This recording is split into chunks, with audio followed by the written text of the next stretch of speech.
And video games are a real problem. They're a real problem. You know why? Because they're fucking fun. Addictive. And you don't, I have a real problem with them. And you do them and they're real exciting, but you don't get anywhere. Right. Hey everybody, welcome to HiveTribe, episode 0 with John Davidson. We're here today to talk about Joe Rogan's comments on gaming, what he got right, what he got wrong, where we think the message maybe was a bit disconnected as it relates to the overall esports community, and the profession as a whole, and all of the different career opportunities. We're going to talk in detail about our feelings about it. And really, more than anything, we're trying to open up a discussion. You know, we want to have a conversation with the people that we disagree with. We're not looking to simply look at an opinion and shoot it down. We're looking to have a dialogue. So, John and I have spent a lot of time over the last year or so, talking about some of the hottest trends and topics in the industry. And, this one's one we definitely want to dive into. So John, why don't you introduce yourself? Yeah, well, thank you for having me. So John Davidson, as Stephen explicitly stated, I am formerly the head of partnerships and esports at GameStop. Currently lead the global esports vertical for Production Resource Group, PRG, which is the world's largest entertainment production company. I'm also the chair of the Esports Trade Association, where we seek to help improve the business practices of the esports industry to enable gamers to do more of what they love. Also part of Stadia Ventures. I'm writing an esports curriculum for SMU, and I'm on the board for University of North Texas for their sports management MBA program. So you barely have a workaholic problem. And in my free time. Yeah, exactly. So John, let's get right into it. Speaking a little bit about Joe Rogan's podcast, I think one thing we'll do for our fans is at least encourage you to go out and watch the small snippet. You can just YouTube Joe Rogan and his comments on gaming. I think it'll be helpful context for anybody that watches this. But and we can link it in the caption or something like that. We'll try to roll it here in the cut. But ultimately, he kind of seems to have this opinion that a lot of parents that I hear, that I talk to, or older people on the brand side that don't get it yet. There's this, I don't understand why, what's in the future. And I think from a parent's perspective, I can kind of understand where they're coming from when they say my kid's playing games for 5 to 10 hours a day. It's not getting them anywhere. But that doesn't tell the full story. So, what are your immediate thoughts coming out of his comments? Well, first of all, I'm a huge fan of the Joe Rogan podcast. I listen to most of the episodes.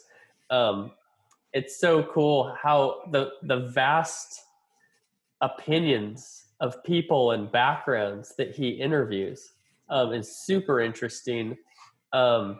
I think as you watch his podcast, he tends to agree with his guests through the podcast. So I sometimes wonder if you had 2 episodes back to back and opposite views, would he maybe agree with both of them a day apart? But I think that's the strength of it, is he gets people to really open up. Yeah. And here he was talking with Joe Davidson, who is the founder of Spartan Race, which is an amazing company.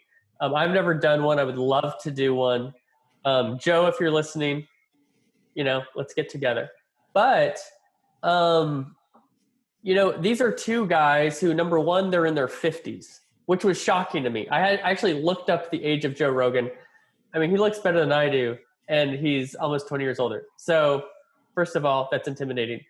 But he's 52 and Joe Davidson is 51. So these are guys who are in their 50s. They do have experience with video games. So they're not completely outsiders who don't know the first thing. In fact, one of the things that I was struck with when I was watching the episode was how much Joe Rogan does know about video games. Yeah. What I gathered is he's speaking from his personal experience, number one. So video games can be addicting, right? And anything can be addicting. I mean, we're talking about stimulation, right? And so we know we're stimulated by our phones, by video games, by all sorts of things. And so we know earlier in the year or last year, World Health Organization, I think, classified gaming as an addiction, or I can't remember the exact wording, but there was concern about it officially, right? And so he's looking at it from that context. I'm getting that he maybe has an addictive personality, because he expressed that he himself just gets lost in video games in a way that is not beneficial to him personally. Right. So I think one of the things we need to take from this is a personal expression. This is not somebody who's looking at our industry and our community and saying, those guys are terrible or they're wasting their lives. It's not that. And then the other thing is, he clearly does not have an understanding of the esports industry. So they talk a little bit about the professional level, but there's no understanding through his comments about a full industry of all sorts of different disciplines, all sorts of different skills. Look, more or less, John, what he does is he breaks it down to the most raw form of what esports is, and says, if you're going to get to that top professional level, that's the one way to make it. But he then goes on to reference, if you were to do jujitsu and get up and raise up the ranks, and then maybe you can create a career that isn't being a professional jujitsu artist, right?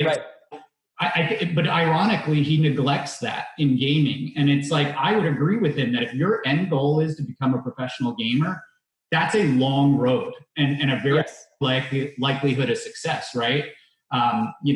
It's just like any other professional sport. If you've played any sport competitively and you've risen up the ranks, you see how much harder it gets each layer up you go. And esports is no different in that way.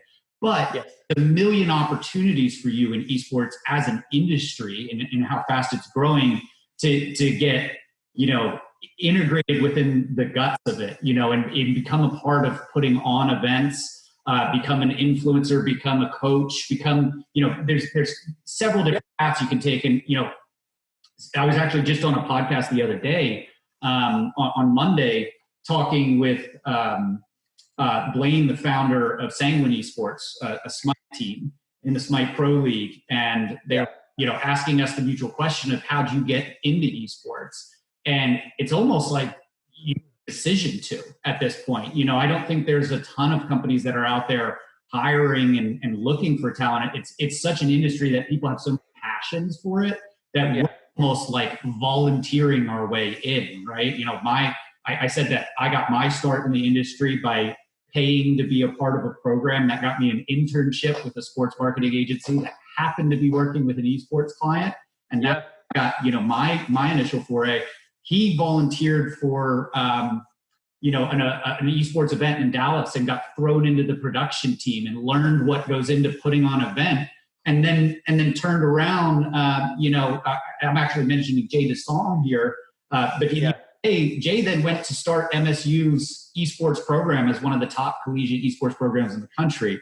From that, did a great job growing it too. Yeah. Right. Great. So that's what we're saying is that, like, there's a whole world out here that I think it's funny that his example actually perfectly paints you could do with sports and gaming, yet he acts like it's not possible, which, to your point, kind of displays his lack of understanding of the industry as a whole. Yeah, I think it's really two things with his initial statement. He talked about, well, number one, he said, I have a real problem with him, right? So he's self-identifying there.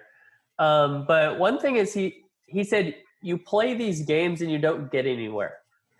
And I think that's a really loaded statement, because I think what our community would say is, even apart from the industry, even apart from being a startup or anything business, is we don't feel that we don't get anywhere when we're playing video games. Right? I mean, we're experiencing things. A lot of the reason why people get into video games is because they can do things that they can't do in the real world. Yeah. It's very aspirational. That's one of the coolest thing about video games. You can be anyone, right? You can do anything. Right. And it can be an escape. And for some people, let's be honest, for some people, it's not a healthy escape. Right.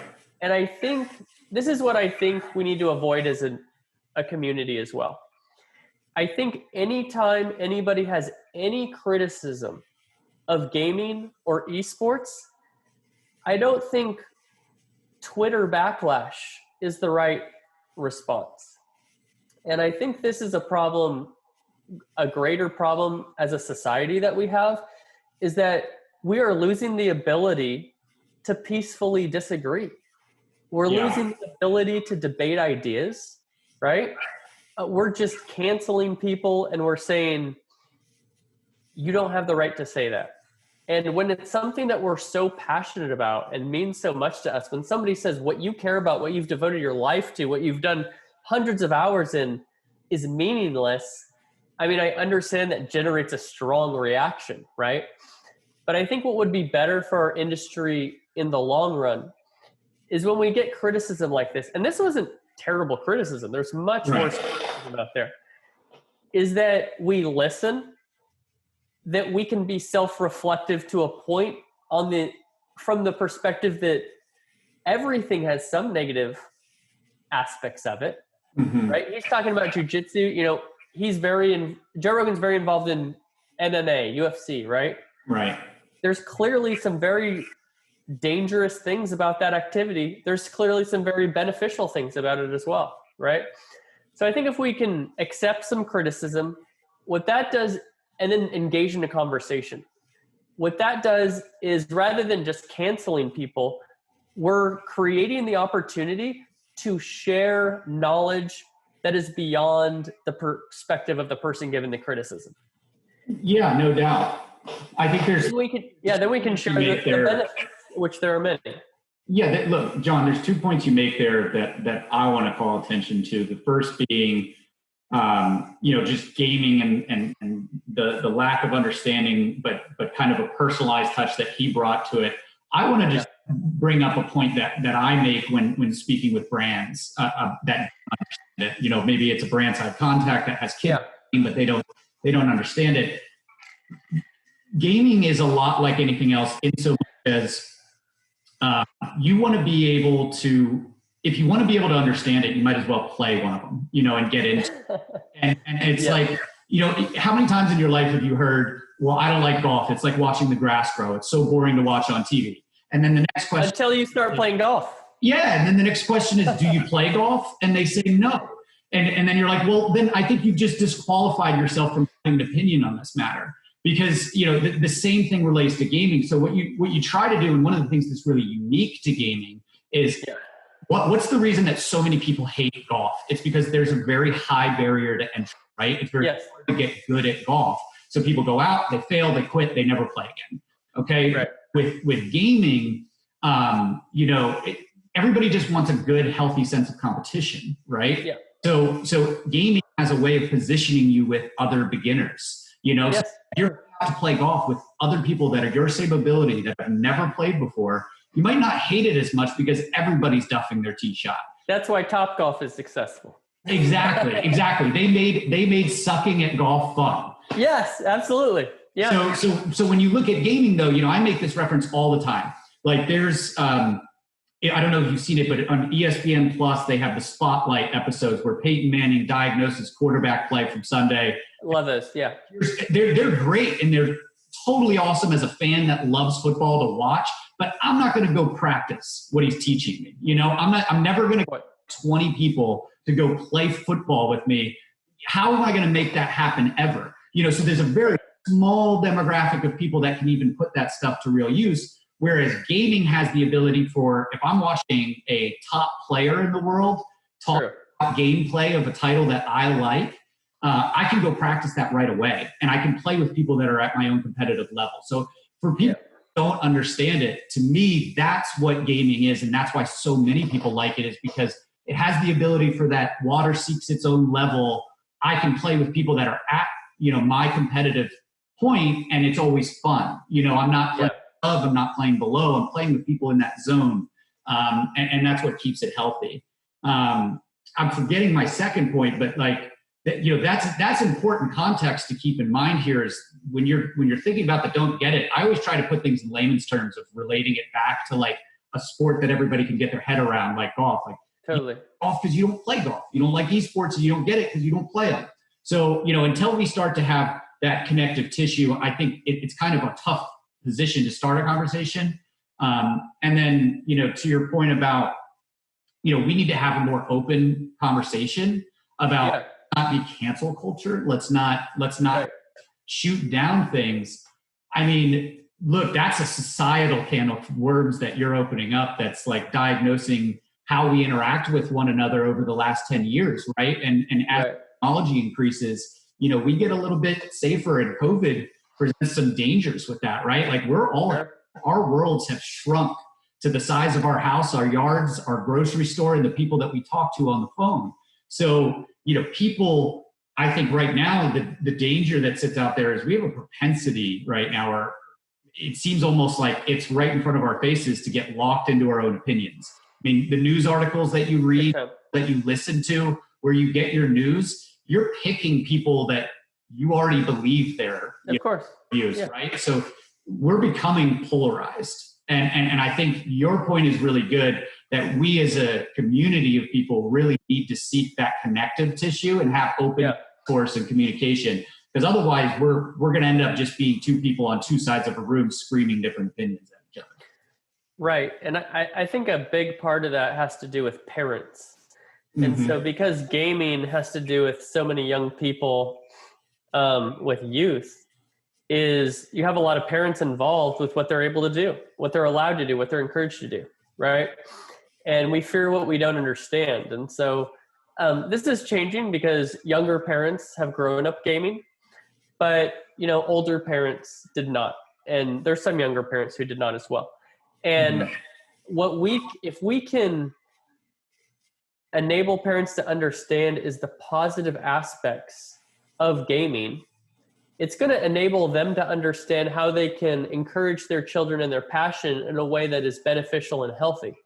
Right. But if we pretend that there is absolutely no scenario where gaming, the thing that we love and do and think about all the time and work in and et cetera, could ever be negative, we're losing credibility there because people are stopping there. If we can't first say, I hear you, and then share our perspective, if we're just saying, you're out of here, it doesn't do any good. And one of the things that was really impactful for me, I think it was Gamers Outreach, I think was the group, was talking to their founder on the phone. And one thing he shared with me was in high school esports. He said 80% of kids in high school who are joining a high school esports team have never been in a team atmosphere before. And that is tremendous because there are the things that come along with competition and team and building character, right? You're working hard towards a goal. You're working together. The benefits of winning, learning how to lose, right? Sportsmanship, etc. But if you break it down to just one simple thing, which I think is so important, is just camaraderie, right? Yeah, it's community. As we become more digital, we know that there is something within us that just requires that in-person interaction, no matter how digital we get, right? Yeah. That's why we see at these events, everybody getting together like Comic-Con and E3 and these things, right? Yeah. It's why Zoom meetings have become the new normal, is because we have a desire as people to see another face. And it's why we're not satisfied with Zoom meetings. It's why nobody's respecting COVID restrictions because everybody has a need to get together. Right. And, a young person who has no other way to meet people, being on a team, that could save a life, Having somebody that you can relate with, that you can share things with, you speak the same language, you laugh at the same jokes, you identify, you can do things together. All of a sudden, this kid who may have some dark moments alone can have somebody else to brighten their days. And that's a really positive point, John. I mean, I was baffled. I hadn't heard that stat before, that 80% of people playing on an esports team hadn't played in a team environment before. It's shocking, right? Yeah. That's an incredible correlation to draw, is that, in my childhood, I had 3 friends. I graduated with 83 people, very small town. And I had 3 good friends, suicide, and, it's just one of those things that is a part, unfortunately, of that childhood experience is if you're bullied or you're not in a team atmosphere and you don't get an opportunity to experience and deal with adversity. I mean, that's what we're talking about with sports for those that play it. Like one of the benefits of sports is learning how to lose and gaining a sense of humility, right. Overcome and achieve, and then it makes winning all the better, right? And when you think about somebody that's maybe not athletic, right, then maybe that opportunity. So I've always, I agreed in a way, and on a similar vein said that, esports is giving a voice to a disenfranchised group of people. Yes. That missed out on that, that traditional sports mix of their life. And I think that's a great point. Cyberbullying is a little bit of a concern because when you're behind a screen, sure. via email sometimes, like people are not afraid to unload what they think on a phone call or especially in email. Yes. And I see it in esports. If you play a game at all, it's out there. But it's a lot easier for these kids to find community and find people that support them and they support. So getting in with a team and that is something that I think needs to come forward a little bit more. We need to be louder about. So that's a great point, John. Well, I think too, your point about cyberbullying is very true. You look at anytime you can be anonymous. I can't. Some comedian said something about like the worst thing about Twitter is you can't be punched in the face for saying something stupid. Right. And so some of the in-person interaction you would never say that because there's consequences. Right. And but let's look at this scenario. We're now in a place where I don't think you can keep kids from gaming in this day and age. When me and you were kids, you could keep your kids from gaming for the most part, right, if you had to. But now you not only could you not, but you wouldn't want to. Because when you look at games like Fortnite, it's more of a social platform than a video game.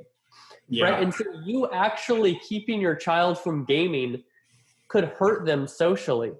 Yeah. Where, the new skin makes you cool, right? And life's not all about being cool, but, if your child could be bullied because you're keeping them away for something you're afraid of that you don't understand. And so when you talk about cyberbullying, what I look at that has a lot to do with parenting, with character that comes from parenting, right? Yeah. So your kid is going to be playing video games and is going to be online no matter what. So would you rather try to just dismiss it and keep them from it and they're doing it behind your back anyway? Or would you rather be aware of the positive ways that they can engage and also be aware of the negative things that can happen and help coach them and teach them through so that they grow up to be great adults? Yeah, encourage them to do the positive parts of it, right? I think that's such a great point because, what we're faced with right now is we have a generation of parents that don't understand it and or they grew up playing Super Nintendo, Atari, whatever, and it didn't get them anywhere. So they can't possibly grasp that this is a future, right? So they're, no, I used to play this game all the time. And my parents used to yell at me. My parents were right for me to stop and go focus on, building a trade and all that. I think that's the disconnection. I think when, we become, older parents and are going through similar struggles, when that next generation that came up through gaming, I don't think this will be as big of a problem, but there's almost an education gap that we need to fill for current parents of 12 to 18-year-olds for how to help their kids have healthy gaming habits and encourage them to step away too. I mean, one of the things that I personally try to be a really big voice for is gaming is absolutely a part of my life. It's a part of my profession. I talk about it every day. I work in it and I play. So a big factor, but at the same time, I'm spending as much time as I can out there surfing and skiing and chasing adventure. So, I had a really interesting conversation the other day with Chick-fil-A and that's a very family centric brand, closed on Sundays. And I was like, there's an opportunity for a brand, whether it's you or not, but there's just a perfect fit there for them, Sure. for instance, to say, hey, on Sundays, spend time with family, get outside, do something different, step away from the computer. Because there's no one in gaming, when you're looking at branding right now, no one's saying game less. Okay. So I think it's a very powerful narrative that somebody could own and kind of tug at those heartstrings of be a better human, be good to your family, spend time with your loved ones. So, I don't know how we fix that. Do you have any thoughts on how we start to educate the parents a little bit better? Well, I have all the answers, Steve. Yeah. No, I do have a couple ideas though. Yeah. Number one, I think what's great about where we are as an industry, and when you look at the perspective of youth, is the industry is built out enough to where young people at the point to where they're deciding what they want to do for a living can see an opportunity in their passion, which is gaming, right? Right. And I think, and this is something that needs to be built out a little bit more, and Esports Trade Association, we're working to do this, as I mentioned earlier, or to help with this, but I think around junior high is a good age to just give people the vision of what is helpful for a career. Because it's in high school that you start to formulate your opinions, and you start to look at your future. And I didn't know what I was going to do, other than skateboarding until much later in life. But if we can build the vision in junior high, just give them the vision. And then in high school, we're able to let them engage in competition, enjoy playing the games, and then also give them opportunities to experience what are the different roles within the esports industry. Because what I realized, my personal story, so I got a marketing degree in college, which I'm very thankful for. Sacramento State, shout out, go Hornets. But I got marketing jobs, and I realized I really didn't enjoy the day-to-day of marketing. Right. I got exposed to business development, and I was like, this is my thing, right? When I was in college, I didn't know anything about business development. There's also other roles like social media manager. I always use this example. Like, what? I could be commenting on Twitter all day, and that's a job? Right. It sure is. And what we want to do is enable people to find what they're good at and where it fits to make a living. And when you can do it within your passion, it's fantastic. And I always encourage young people to go to school for business, because what I say is it enables you to learn how to make a living doing what you love, or to identify that what you love won't make you a living. Right. So when I was coming up in college, everybody knew I was a skateboarder, and they knew I was in business and studying marketing. They say, John, are you going to open your own skate shop? And I said, I can't afford to open a skate shop because they lose money. Right. And maybe one day I could be doing so well that I can afford to lose money owning a skate shop. That would probably be pretty fun. Yeah. But the cool thing about our industry, the esports industry, is you can make money doing it.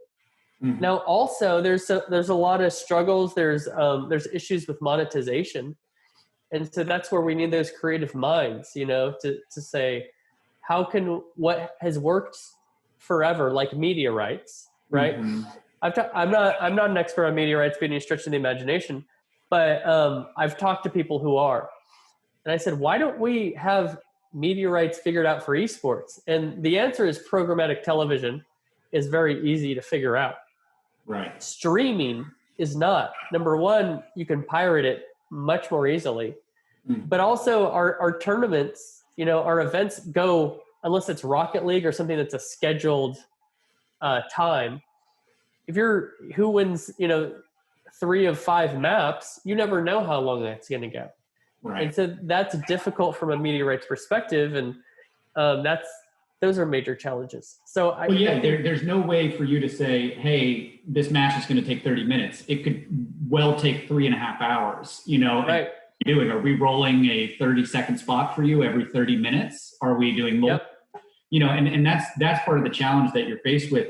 But I think just overall, that speaks to the bigger problem of nobody's figured out how to communicate with the audience effectively, because it's not the same. It's not a baseball game with clear commercial breaks in between innings with a set number. It's could be this wide window of time. And if it's a really great match, viewership could go through the roof. We really don't have a crystal ball. Right. And in those moments, what is a brand doing to improve the consumer experience? And we've talked about this at length. I just don't think enough brands have leaned in to say, how can I empower gamers? How can I come to meet them at their passion points and improve their experience? And I think that's a big test that's going to have to continue to go on. And brands need to be willing to pay to explore, Right. test out some things. But it has to come from a place of genuine support of the industry and their desire. So, some of the things we've talked about, I think are huge opportunities. One, being a voice for gaming less during certain points of the day, or educating parents. Sure. Bringing more people into the ecosystem that are outside of it seems like a good opportunity. Where are the brands that are communicating to the Joe Rogans of the world and helping them understand that there is careers in there? And so, that's some of that connective tissue that I think as a community we can take on ourselves to be a little bit better at, and try to be more of a voice in starting a conversation rather than just shooting down, well, you don't get it, you don't understand it, so just stay where you are. You stay in traditional media. We'll handle the next generation. It's no. This is why it's unique. We want to help you understand it so that you can be a part of it, because it's really exciting. And the fact that it's new and different seemingly every week kind of fits with the times, right? Like we've got a new on what's going on with COVID and restrictions and who we're allowed to see every day, it seems. So Right. this is the new world, and it definitely is one that takes a lot of creativity to stay a part of. But encouraging people to get out there and just get engaged with it. I mean, even if you were in another job, John, you can hustle an evening or weekend gig working with an esports org. Like, I can't think of an organization that wouldn't be willing to let you come help. Right? Like, why? I appreciate that. Passion for it. Why would I say, oh no, absolutely not? I think as the person that's willing to do it, you got to be willing to, take some risks monetarily, probably getting started. You pay your way into it, but you establish value. Early in my career, I was probably viewed as a quitter because I was getting a new job every 6 months, seemingly. Not factual. Some of them were longer, some of them were shorter, but I just didn't stay with jobs that I was like, I'm never going to be happy doing this. My goal is I'm going to go until I find something that I have a real passion for, and then I'm going to lean in, right? Really hard. And, that took me 6 years. So you never know when it's going to click for you. And if you have an interest in esports and gaming, find a local organization, volunteer some time and say, hey, throw me on the production team, throw me on event staff, throw me on, helping be a background resource for some of the talent. Like, get into people, get in the community, and that's how it starts. Well, I have two pieces of advice for up and comers, young people, and then old people, right? Experienced people, we'll say. And for the young people, it's volunteer. There's some people who will say, don't give away your labor for free, blah, blah, blah. I disagree. It's an investment, right? Most people agree that investment is a good thing, but we think of that as a financial thing, is put our money in the stock market, right? Right. This is investment in your future, in yourself. And let me tell you, every single job I've gotten that was a good job had to do with relationships. Yeah. I had a connection. People knew me. I knew them. People hire people they know. That's why it's illegal to hire your friends and or to only hire your friends, right? Right. And guess what? People do it anyway, and they find ways to get around it. So, because when you work with somebody, there's so much that's involved in addition to your performance. Your performance is a big piece of it, but there's that quote, showing up is 90%, right? I'd say it's probably closer to 80, but being consistent. Is this person going to show up to work every day? Are they going to call in sick? Right? Are you cool? It's probably a benefit if you're funny, right? But also, if I have to go through some sort of controversy with you, if I have conflict with you, can we work that out, or are you going to go crazy? Right? These are very important things that people need to learn about you before they're willing to hire you. Because it's important to understand that hiring people is an expensive investment. Yeah. Because if I hire you and you don't work out, well, number one, think of the time that was wasted figuring out you didn't work out, and now I have to do it again. Yeah. Right? And so it gives you experience. There's always the question. I remember when I went out, I moved to Orlando, one-way ticket. It's a longer story, but I was trying to get a job. It was like, how do you get a job that requires experience when you don't have any experience? Right? The best way to gain experience is to do it for free, to volunteer. In the short term, it may not benefit. In the long term, it absolutely does. Yeah, but volunteer. John, look, right in concert with that, if somebody comes to me and says, hey, I want a job, I want to get into the business side of making partnerships happen in sports and gaming, my answer is going to be, I don't have a job right now. I'm sorry, we're not hiring, and the situation. But if they say, I'm willing to put my name on the line and just come work for it, and I create revenue. Here's the situation, Steve. If I create revenue, give me 50% of any dollar I create. You don't have the dollar right now, so I'm only adding back to your. First of all, that's a really lucrative compensation structure when you look at what an employee is to a company in a sales role. You want them to be 4x their cost as a successful employee in a sales function for revenue generated. 50 cents on the dollar, you'll make more than you ever would have if I gave you a flat salary.